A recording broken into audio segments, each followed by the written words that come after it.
Hey guys, welcome back to our YouTube channel. I know we took another little break, but this time we are gonna do some cute nails today. I mean, we always do some cute nails, but this one is gonna be one of my favorite to do, and it is super easy. But before we get started on the nails, I just want to make an announcement that me and V Nailed It are gonna have another class in Los Angeles, California on June 20th and 21st. So if you guys follow us on Instagram, there is a flyer with the phone numbers that you guys can text for more information. And I'm super excited that I mean, not excited. Well, I've been excited, but a lot of people ask me what hand am I using in my videos, and of course, the hand.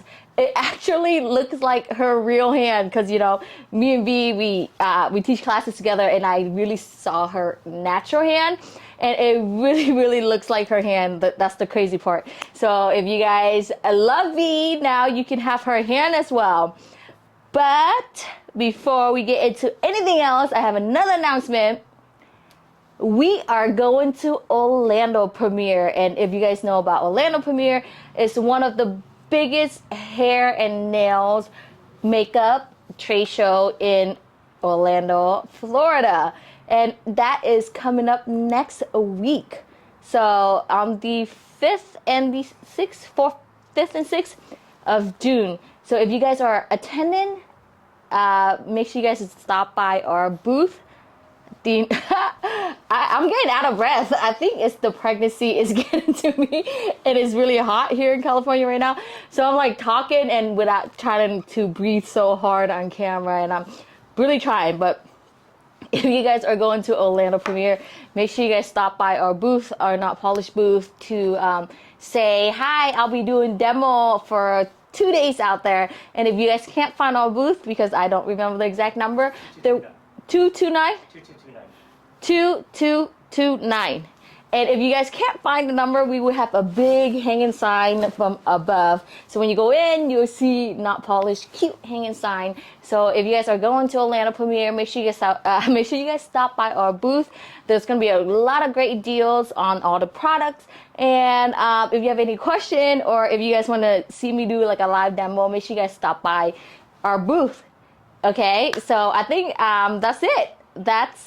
That's all for today. But the nails, we're gonna do some cow prints and marble butterflies. It's really simple. Yeah, so all right guys, check it out. Alright guys, I already have the practice hand slide all the way in the fingers, and then we're gonna use the long coffin non-C curve straight tips from Notpolish. That was some long name. Well, anyways, I love these tips. I feel like I just love the way that the shape looks after we're done. So I know a lot of people like curved nails, like C-curve nails. I do like that as well, but I've been into the just more like just straight across, if that makes sense.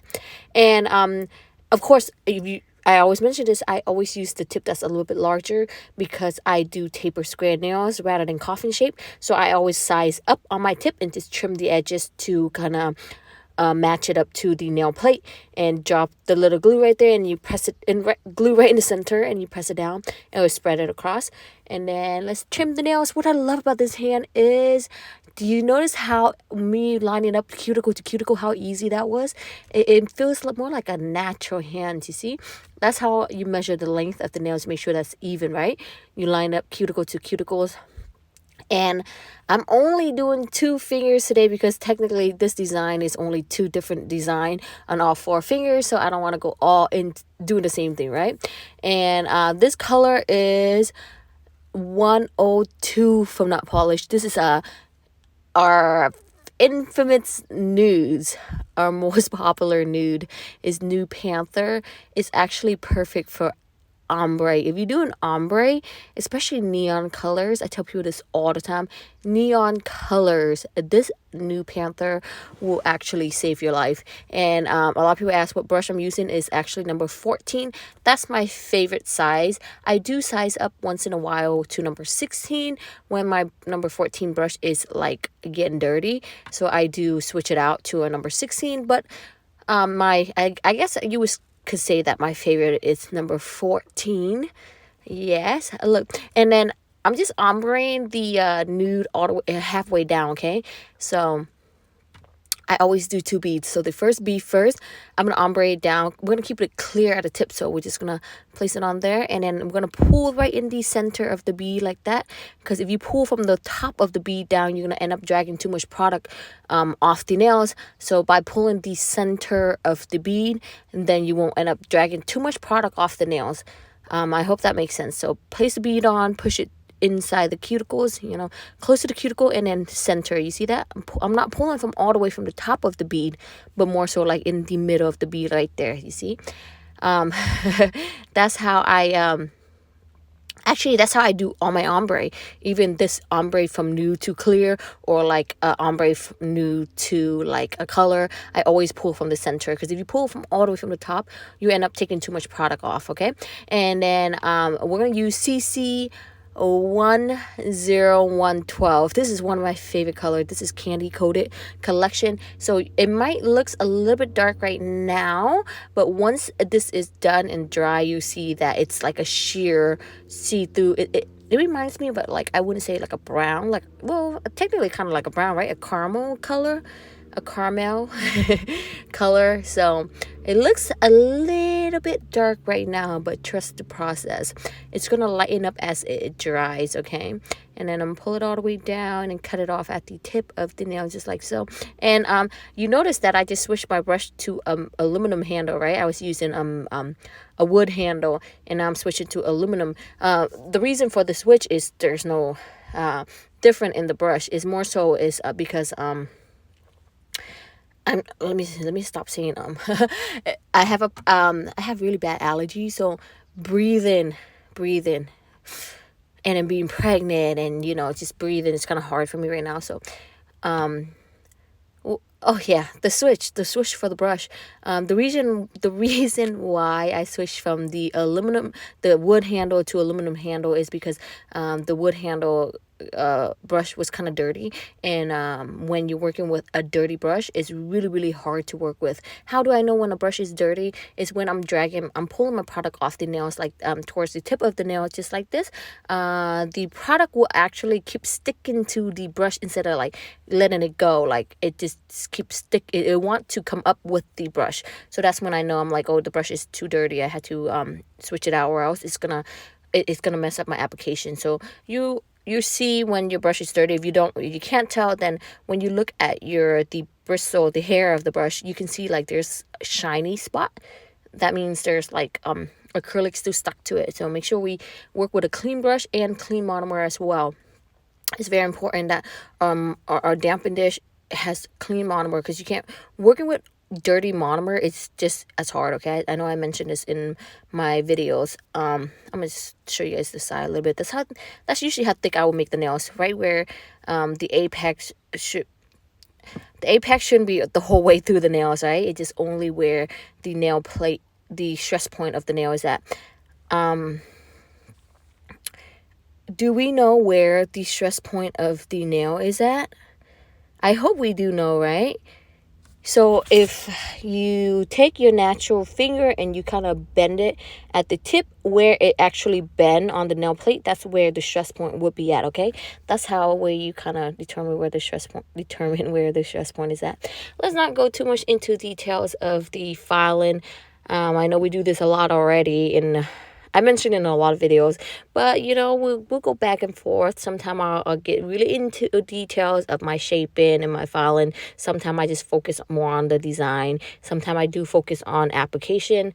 But once that is done, use the matted top coat, just so we can have a really smooth surface for us to draw on our deep French. Okay, this is my little trick. Always matted top coat and then paint on the design that you want. This way you will have a really clean and smooth surface to work with. And I'm going to do the butterflies.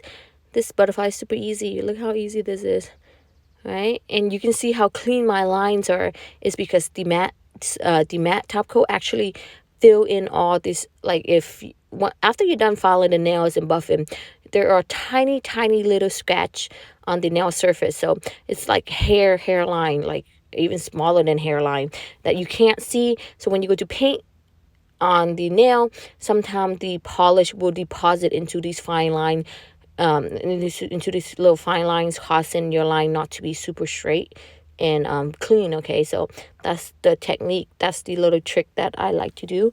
Matted top coat, or if you want to do shiny top coat, that's fine as well. But I feel like with matted top coat, it's easier to draw because it's a little bit. The finish is more like gritty, more. It doesn't have that really super slippery surface where whoa, that's a little tongue twister. Slippery surface. So when I'm painting, my brush doesn't kind of like my art brush doesn't bend weirdly. Does that make sense? Okay, so now I'm gonna go in with the not polished gel line art. I always say this. I'm like, okay, I need to get a new not polished gel liner art kit. It's because I really truly do use these stuff like every day, of course, right? I use it every day. And now my bottles and my brush is still really good, as you can see, but my bottles is getting kind of dirty. And so when I record video and after I'm done, I'm like, damn, I wish I had a cleaner bottle. And you would think that I have all the clean bottles, but I tend to forget, if it still works, why switch it out? I mean, I suppose you can use some acetone and clean it, but as you know, I don't work on client. It's just me, so sometimes I just never think of that. All right, so this is how I do my deep French. You notice that how I mark the center of the nail? That's where the tip of the deep French is gonna curve at, you see? So that way, when I'm painting the deep French, I have a guideline to when to curve the French. And then I'm going to color it in all the way down one line, you see? And I use the same brush to color it in. I don't switch to like a bigger jars of white, like a different bottle of gel polish to paint in my French tips. Does that make sense? I like to use the same small brush to actually color it in. Once this is finished, okay, we cure it for 30 seconds, and I'm gonna use a black gel line art. And here's the trick to doing cow prints: always start in the center. Always do the center like this. Once you have the center down, just like this, I feel like it pulls the design together more rather than start it on the side or like off center or like anywhere else.